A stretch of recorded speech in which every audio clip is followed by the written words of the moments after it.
All right, well, it's Dan back here with another video, and joining me today is my longtime friend and fellow history enthusiast, Dan. And behind us, we have an M4 Sherman tank, and we're going to tell you a little bit about this tank, along with two other tanks out here at Sam Weiner Motors in Akron, Ohio. The owners have graciously let us film this and check out the inside as well. So without further ado, we're going to do a little walk around of the tank, and then we'll tell you a little bit more about it. I apologize, but it's right by the road, so it might be a little noisy. All right, so at the front of the tank here, you can see the main armament. We have a 75mm M3 gun, which is a howitzer. You can fire high explosive and anti-tank shells. Mounted in the hull here, we have the hull machine gunner's position. During the war, there would have been a 1919 30 cal mounted there, and there'd be one man operating that, and then next you'd have one of the 5 crew members on that one. Yes, as Dan pointed out, it's a 5 crew tank, and then next to that would have been the driver. So we'll walk around the side, see more of the turret and the One of the hatches. commander's hatch there. Then at the back, you can see more of what we got going on there. So that gives you kind of a general layout. There's your rear deck of the tank. Got the hatch there on the side of the turret to throw out your expended shells. And Dan's going to point that out. So yeah, when you were in combat, you could dump your shells out the side there without having to get out of the tank. So that was a good feature. So now that you kind of got the basic layout, we're going to come down and we'll kind of talk to you more about the history of the tank, what was great about these and what was not so great. If you bring up how it goes, we'll mention that. All right, so we're up here on top of the tank now, and we're going to tell you a little bit about why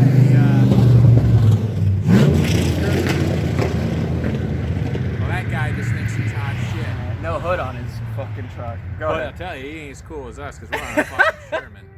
So, anyway, we're going to tell you a little bit about why the Sherman was good, and then maybe some of the reasons it got a bad reputation as well. So, for one thing, there was a lot ease to manufacture. How many did they make of these, Dan? For over 49,000. Yeah, 49,000. So in perspective, there are only about 1,200 Tiger 1s made. So that gives you some perspective on that. And then in terms of production costs, man hours, a Tiger 1 took 300,000 man hours to manufacture, and a Sherman could be done, depending on the variant, as little as 10,000. Yeah, I think there was some city were making one every 30 minutes or something during the I mean, war. these were truly shat out. Yeah, mass produced. So, and you know, it was kind of a compromise. It would be considered a medium tank, but mind you, they had to transport these on ships across the ocean, not only Europe, but the Pacific theater as well. And so that was something they took into consideration. With design, absolutely. Yeah. Absolutely. It was an excellent infantry tank. So it had the 75mm M3 gun. Some people give that gun a bad rap, but crews really did love it because it was very versatile, especially the British. Something I didn't know was that British tanks either could only fire armor piercing or high explosive. Correct. Yeah, so you know, if you're engaging armor, you want armor piercing. If you're engaging infantry or fortified positions, you want high explosive. Mm-hmm. So this tank could do both. And again, that's just the versatility of it. Yeah, it was a great all-around tank. It was fast. It was reliable. The British really praised them for being reliable. Since you brought up the British too, I'll also mention a lot of British tanks might not have a whole gun, machine gun, and I don't think any of them had an anti-aircraft. No, if you ever watch like tank chats with David Fletcher, he always kind of jokes about how the Americans love machine guns, more so than the British tank. So you know, this tank would have had a 30 cal in the hull, in the turret, in the hull, like I pointed out in the beginning, and then right where Dan was sitting, there would have been a mount here for a 50 caliber anti-aircraft gun, but that also would have been used in the ground roll. And famously, Audie Murphy made a stand against, I think, a company of Germans on the back of a burning tank using the 50 cal anti-aircraft gun, and that's how he won the Medal of Honor. So all around they were reliable, they were fast, easy to maintain.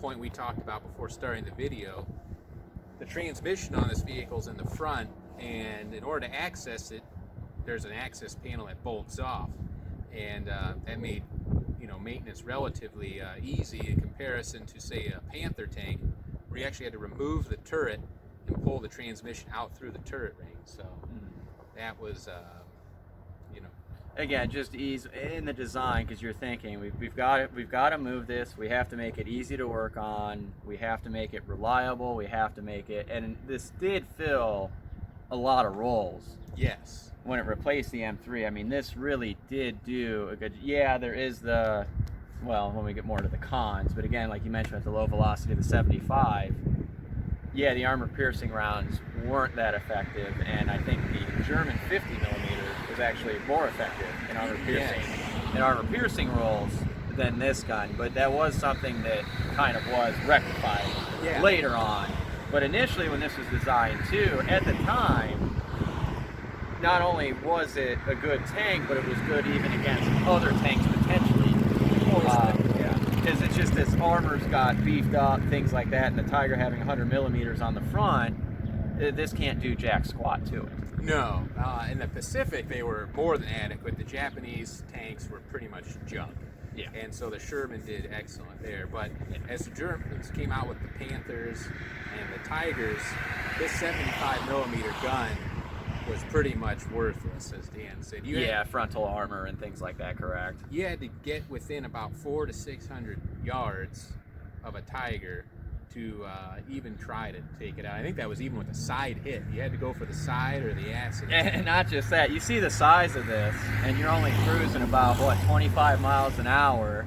This big old thing, it's going to be hard to kind of just sneak up. There's ambush rolls and things like that, but if you're trying to outmaneuver, which was more maneuverable than its German counterpart, but still, that's kind of a losing battle, and that's why it was rectified later with a different main gun. Yeah, this tank sat up high because they originally used an aircraft engine, so it had to be tall, but that also gave you a high silhouette and made it an easy target, especially against something like a Stug, a Sturmgeschütz.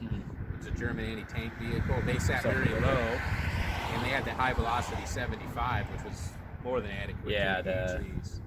That was the Cook, the 40. Yeah, that was a very effective. Yeah, the first 75 and 37 wasn't effective. No. And then the one in the 40, that was effective. Correct, and that's what the Stugs have. Yes. So as I was saying, you had to get pretty damn close. Now, an 88, the famous German 88 or 8.8.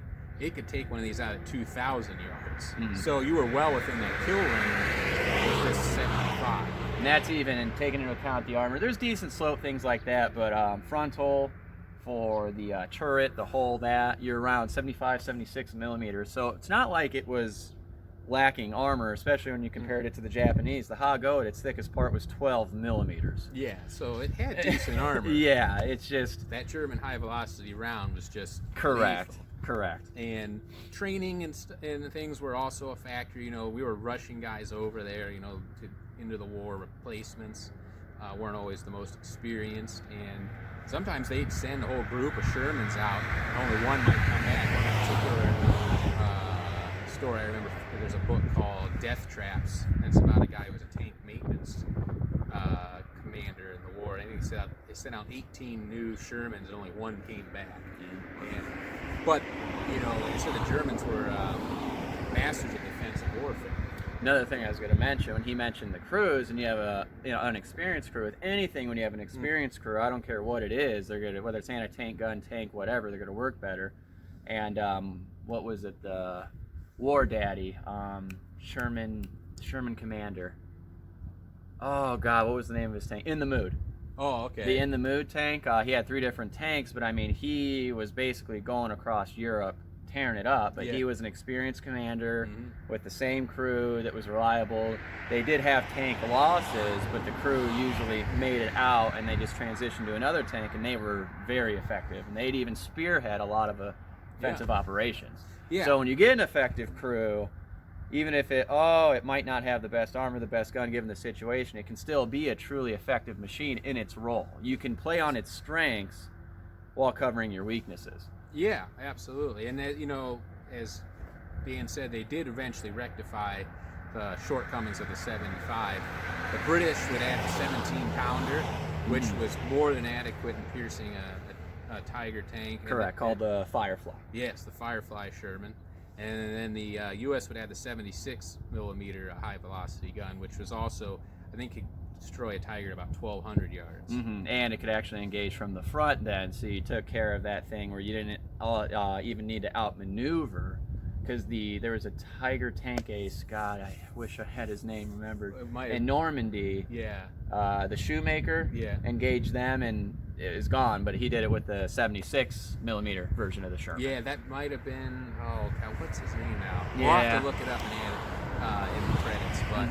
But that was a Sherman that took out a Tiger, but it was that higher velocity, high velocity gun. Yeah, it's like the one you would have seen in the movie Fury with Brad Pitt. Correct. Where you have that longer barrel, and then at the not muzzle. What's the muzzle brake? Muzzle brake. That's how you know that's the 76 versus the short barrel 75. And actually, I think the British did it. The Americans probably did too, but they would kind of hide the fact when they'd have the short 75s. They would put a muzzle brake on the front to make it look like it was more deadly, really, than it was. They tried to do some deception. Yes.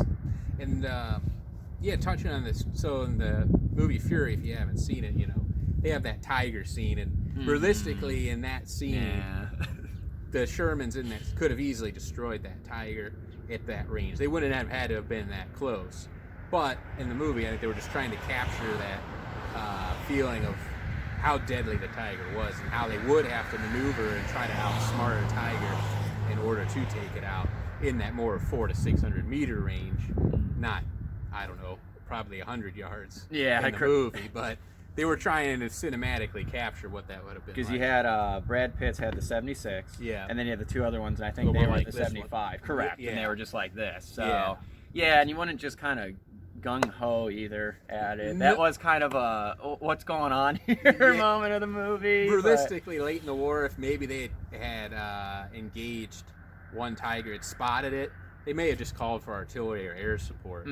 Yeah, because they had deployed smoke, I think, in the movie. I saw it when it came out with you in theaters, but they deployed smoke, and then for some reason they just went balls to the wall right at it. Yeah, deployed smoke blinded it, and they maybe fall back. Yeah, but instead it was just, but again, that was just to show, head on, the Tiger would in those situations. But again, the 76 could hit the front. Yeah, at that great range, it would have been. Still, absolutely. So I think we've covered pretty much a good discussion of the history, so I think we're both pretty excited to hop inside this thing. And, we have the chance to get inside here. So we got a light, we got it airing out, and we'll get in now. Yep. All right, so we're down inside the turret, which this is a very small space, as you can see. Yeah. Okay. I'm not a huge guy, and I'm kind of sitting in the loader's position now, and I'm slouched just to stay in. Yes. You know what I mean? If I stood up straight, very small, cramped. You definitely had to be a small guy. The floor of the turret rings kind of collapsed, unfortunately. You can see the driver's compartment up there. We'll check that out. But so in here would have had the commander. As Dan said, he's in the loader position. And then you would have had the gunner both sitting down here below the commander. You need to move over to... Let me switch to this. The seat's still intact there for the loader. Yeah, it's actually in pretty decent shape. Yeah. And so here's the loader position, or the gunner position, I'm sorry. So here you would have had your controls traverse the turret, what remains of the gunner's periscope sitting there. Here's the breech of the 75 millimeter. That's how you would have load and eject shells. That opening there is where the coaxial 30 cal would have been. And then there's an ammo tray there. And then the commander would have been sitting up on what remains of that seat, looking through his periscopes here, or with the turret open, and he would have been giving commands to the loader and gunner, saying, gunner traverse left, engage tank at 600 yards, what have you. He'd be telling the loader what, you type know, of rounds. Yeah, two different rounds. Load high explosive, load armor piercing, and you know, definitely took a lot of coordination. Big time. You know, to maintain your cool under combat. And it would have been really either hot and miserable in here, stinky. Yeah. I mean, this is where you lived, in this small space, and you know, definitely not the most fun experience. So, so here's a pretty cool spot. That says Cal 45 machine gun. That's where you would have had either a Thompson or a grease gun mounted. Got another flashlight there. Another flashlight here. I just love how everything's just laid out. I mean, so, but again, when you brought up bringing crews over, when you have guys that don't know a lot, you've got to have things kind of laid out, easy to understand. Oh, okay, this goes here. You know, it's military, it's orderly. This goes here. This goes here. This is how this is, kind of thing. Yeah, that way it's muscle memory. There's more ammo storage down in here.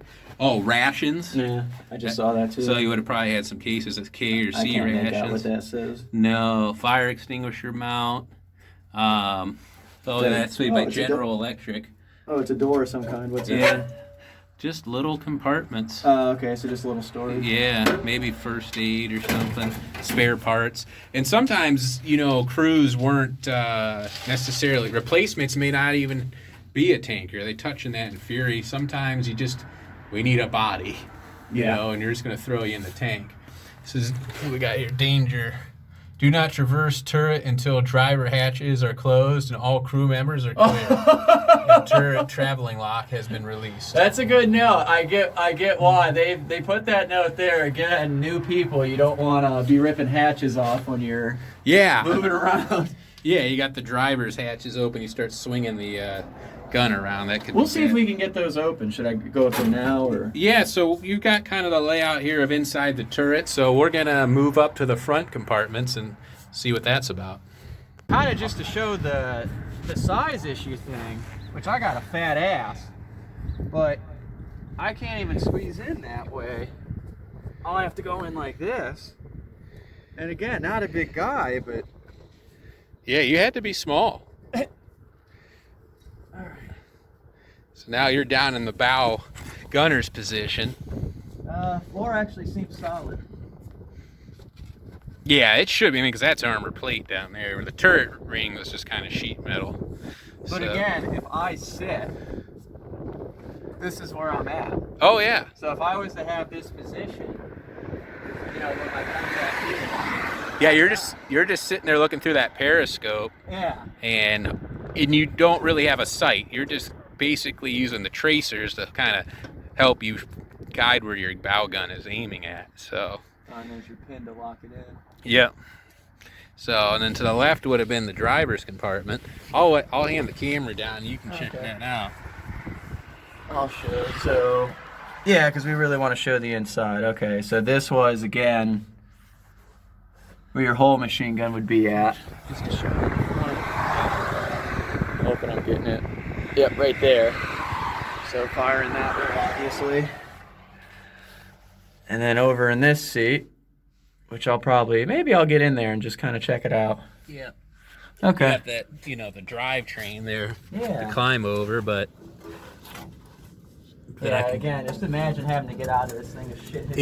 If the thing caught fire or something, it's definitely not the fastest thing to get out of, but I'm sure you probably drill enough to get kind of good at it. Oh, yeah.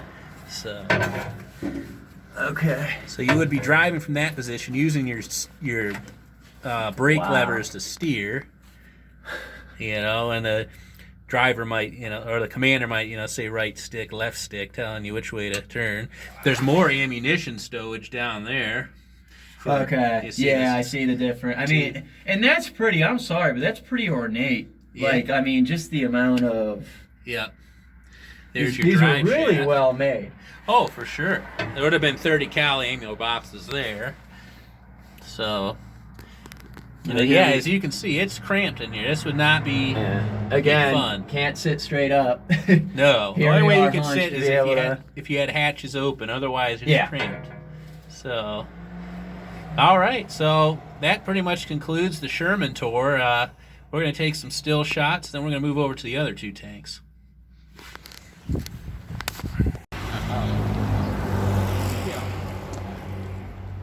All right, so here we are. We're standing at the back end of an M5 Stuart light tank.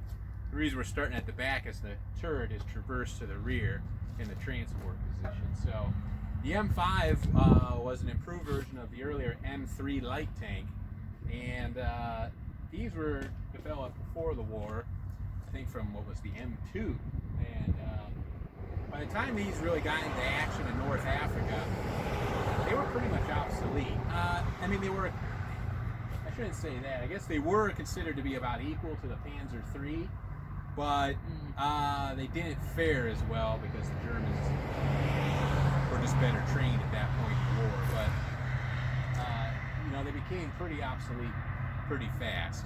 Lightly armored, and next to Dan, that 37mm gun wasn't good against much heavily armored. Light vehicles, half tracks, armored cars. Yeah, Puma's cars, it would tear through, but so it pretty much became relegated as a scouting vehicle, light infantry support through the rest of the war. They continued to serve through the rest of the war. But it's a small little tank, and you thought it was cramped inside the Sherman. It's going to get even worse when we check this out. So we'll go ahead and do a finished walk around to the outside, and then we're going to see what we can do about getting inside this one.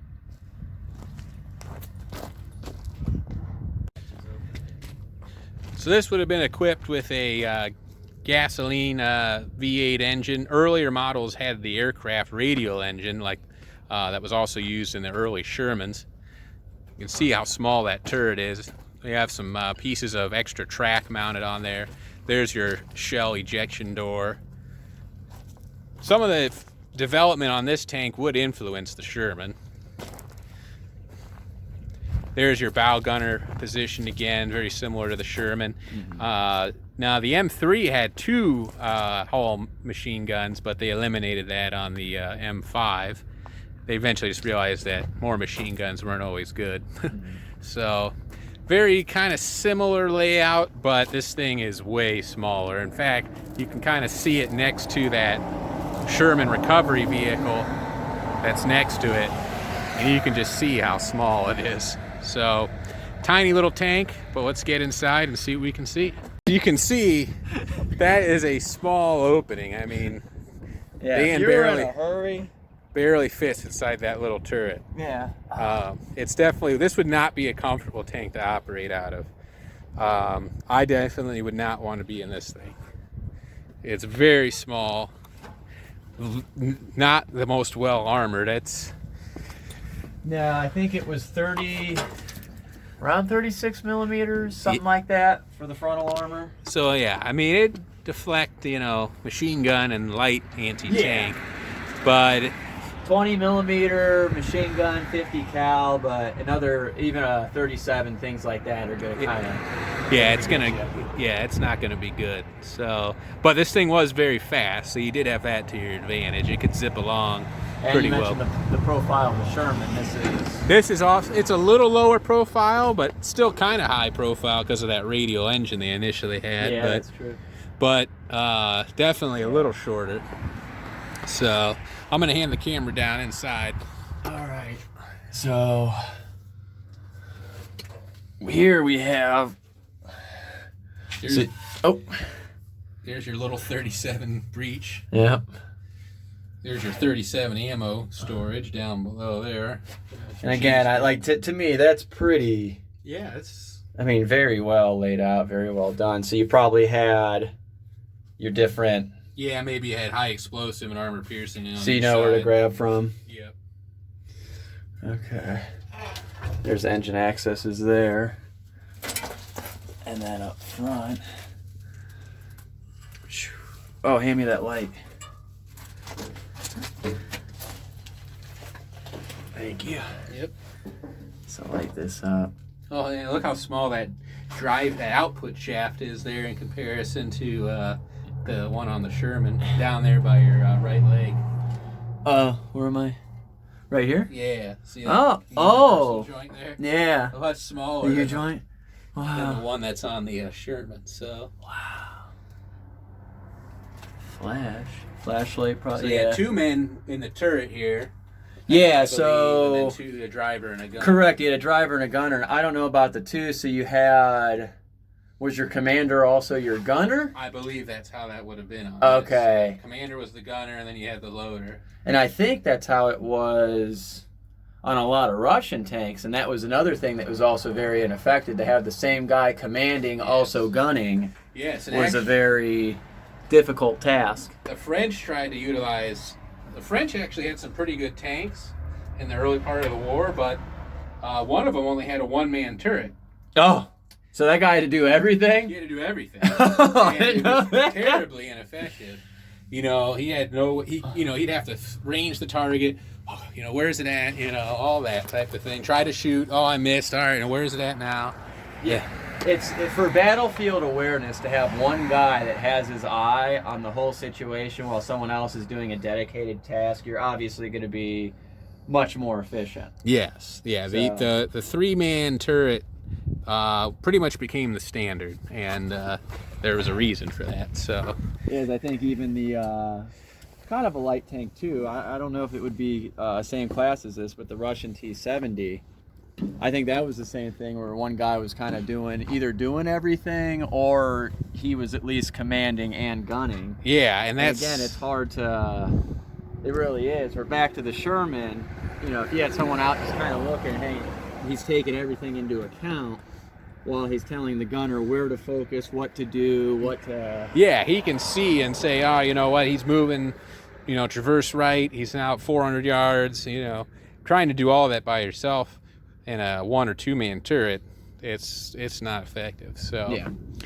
So that's pretty much the Stuart light tank, and from here we're gonna go check out the M32 Recovery So Vehicle. for the hatches though, we have 2 here, Oh, yep, 2 here, and then anything on the front underneath. We don't know about underneath. It's too bad, but yeah, I would assume it may have had an escape hatch similar to the Sherman, but I'm not sure. underneath, but nothing up. Yeah, nothing up. Yep. These. So that would be. I mean, if shit hit the fan and you had only 1 or 2 ways to get out. Yeah, this thing. I mean, this thing definitely is a death trap. Yeah. I would not want to crew this vehicle. So, yeah. So I guess that's the Stuart. And unless Dan has anything else to add, we'll move over to the M32. No, we can move on. All right. Oh, okay. So here we have a M32 Recovery Vehicle, and this is you can see a Sherman chassis, but with without the main turret. Instead, it has a crane, and you know, obviously, as many Shermans that got knocked out in the field, and pretty much any other heavy vehicle that broke down, you had to have a way to go get them out of the way, bring them back for repair, and so forth. So that's what this vehicle is designed for. Similar layout. You have the 30 cal Hull machine gun, but you also got a heavy winch right where Dan's standing. You got a pintle hitch up front. Some of these I've seen with a 60mm mortar mounted right there in the center, and then like up top here you got the it's not a turret, it doesn't swivel, but it's just where the crew would be, and then we'll go up there and check that out, and we can see more of the crane and recovery equipment. So pretty neat vehicle. All right, so we're down inside the M32, and we can see some different details. We have some grenade storage boxes here. Down below is one of the main winches right below my feet. Driver's compartment, just like the standard Sherman. Gunner position there. Let's see, got a spotlight. There's that mount for a grease gun again. That's just cool. Another seat there. Looks like we got another pulley behind us. So, Bones? what does that say? It says binoculars, something boxes, Oh, boxes. spotlight. Oh, I think it says ammo box. Okay, that would make sense. Yeah. Spotlight, Cal 45 ammo, pistol grip.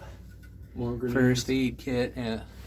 So, and then there's this other hatch here. I'm gonna guess that's for maybe the anti-aircraft mount, or maybe something with operating the crane on the back. Man, that's got some weight. Yeah, it's, be careful there, you don't want that thing to turtle shell you. So that would be my guess. I don't know as much about this vehicle. Is that hatch stuck? It's probably rusted closed.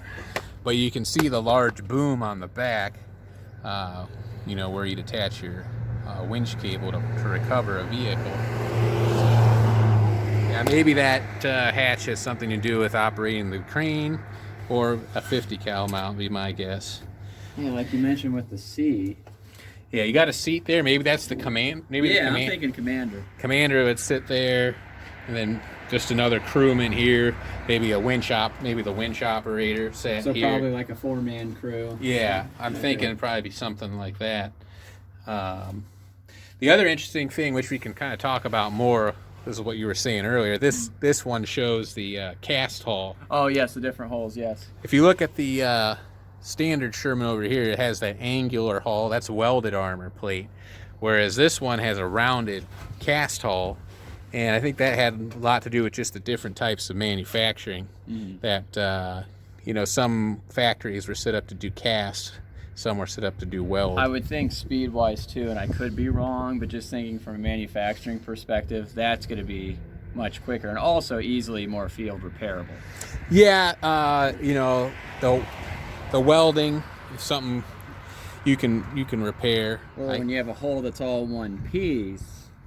And they would, if one of these things, and that's the point we didn't really talk about, if one of these got hit, they would repair them and weld the holes in them and send them back out, and just kind of paint over them. And if you were one of these recovery crews, like I said in that book, Death Traps, I'll link a video or the interview that the guy who wrote the book.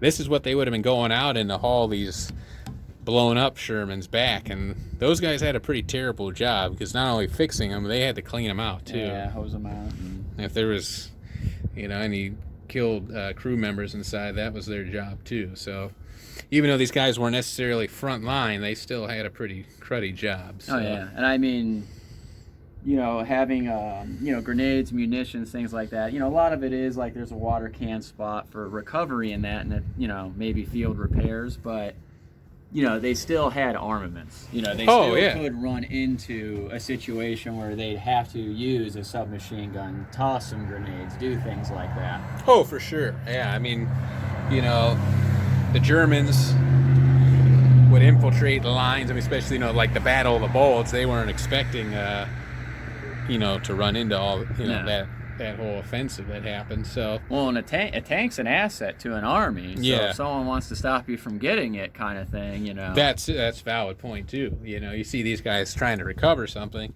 you know. You kind of don't want them to take that tank back and recondition it, you know. No, absolutely. They would be a target for that. So I guess that's kind of the M32, and hopefully you've. See you guys. Yeah, hopefully you've enjoyed our exploration of these World War II American tanks. I know it was a pretty awesome experience for us. Big thanks to Sam Weiner Motors for letting us check these out. And we'll be seeing you guys next time. Yeah, we'll see you next time. Your angles, you got your round, sexy curves. Yeah. That's a very easy, so. Yep, so as we were saying, you can see that earlier style cast hull right there. Got the curves like the Mae West versus the angular welded hull of the later Sherman, which I believe this one is an A3, but I don't know for sure. That's what I meant to tell you, was in the driver's compartment, I think there's supposed to be it may be long gone, but I think there's a data plate that tells you about it, so we might have to look for that. But let's look for it after this. Yes. So once again, there's a look at these pieces of American World War II history, and hope you've enjoyed watching. Close these up. I'll make sure everything's closed over here. All right, so here we're looking at the rear of the M32, and this is an earlier Sherman chassis, and you can see it has the Continental radial engine in it, which was originally an aircraft motor. But that's not uncommon. Even modern U.S. tanks use helicopter turbines. So, but as the war went on and they needed more aircraft motors, these were eventually replaced with either GM diesels, Ford V8s, or the Chrysler multi-bank setup. And we can go over to the Stuart and we can see that more conventional V8 engine in here. It's kind of hard to see, but right here. And I think typically they'd have two, not necessarily on the Stuart, but I believe on the Sherman they had two GM engines, two Cadillac V8s or two Ford V8s, if I remember correctly. So working on that would not be fun, as it's pretty cramped in there, but you could access from above too, remember. So, but again, like even for the age, like the rubber hoses and things, I mean, look how well. Yeah, I mean, this Stuart was probably made in 43, maybe 42, so it's still in incredible shape. And your giant radiator. Yeah, huge radiator up there, but this thing would generate a lot of heat. Oh yeah. Especially if you're in North Africa, Italy, or even the Pacific, because these were used in the Pacific too. The swamp ass would be. Oh yeah, I mean, you talk about miserable fighting in the Pacific with that humidity, rain, all of that. It just, yeah, it did terrible. So that gives you a look at the engines, and we'll move on to the rest. So something we didn't talk about, but that is pretty important inside these tanks, is the fume extractor, which naturally got Dan excited because he's an HVAC guy, so tank HVAC. But the obviously the main gun and machine guns would be putting off a lot of smoke inside the turret compartment. So this fume extractor you see in front of me would handle that. And we'll go down inside, and I'll let Dan show you the rest of it there. All right, we'll let the HVAC guy take over. So, is it zoomed in? No, it's not. Shoot. Okay. How do you rotate it real quick? Can we do that while recording? I'll have to wait for you to be ready. All right. So inside of the compartment here, we notice this little toggle switch. And that's going to give power to, and we can see here the assembly's rotted out. But there's a squirrel cage in here that'll spin, and it is attached to this duct here. So as we're firing and we have smoke here, you see a relation to where the duct's at here, and it would pull it in and exhaust it out. And I mean, again, just I'm sure it's on many other tanks, but just looking, it's like, God, they really did think when this thing was made. Yeah, it's a quality piece of machinery. No, it really is. You know? And I mean, even sitting outside for as long as it has, yeah, there's, a lot of rust and things, but my God, I mean, yeah, I mean, it's overall. Yeah, I mean, it's 80 plus years old now, so. Yeah. Well, I know we've said that was it probably 3 times now, but we just keep thinking of other stuff. This thing's fucking cool. So I think that'll be our final sign off, and hope you enjoyed these tanks.